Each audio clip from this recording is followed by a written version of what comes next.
अस्सलामुअलैकुम। अगर आप भी यू फ़ोन यूज़र हैं तो फ्री एमबी डेली आप ले सकते हैं। आपने प्ले स्टोर से यू फ़ोन या यू पीटीसीएल एप्लीकेशन इंस्टॉल कर लेनी है और इसे ओपन कर लेना है। ओपन करने के बाद इसे अपना नंबर डालकर ओटीपी आएगा, वो आपने लगाकर अकाउंट बन जाएगा। यहाँ पे रिवार्ड पे क्लिक करना है और डेली रिवार्ड है और स्पिन व्हील। डेली रिवार्ड पहले हम क्लिक करते हैं, यहाँ से हम फ्री एमबी डेली की ले सकते हैं। जैसे हम अभी यहाँ से 150 एमबी अभी हमें मिल गई है, क्लेम कर लेते हैं।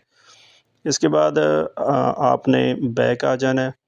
बैक आने के बाद फिर दोबारा रिवार्ड पे हम क्लिक करेंगे। ये नीचे सामने आपके पास रिवार्ड का ऑप्शन आ रहा है, तो यहाँ पे आपने रिवार्ड पे क्लिक करना है।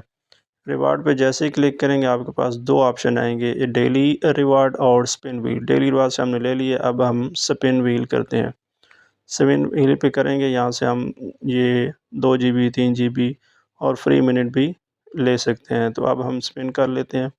स्पिन करते हैं तो यहाँ से हम अभी 3 जीबी हमें जो है वो फ्री एमबी मिल गई है, 3 जीबी डाटा मिल गया है। इस तरह भी और आप डेली जो है फ्री एमबी यू फ़ोन से ले सकते हैं।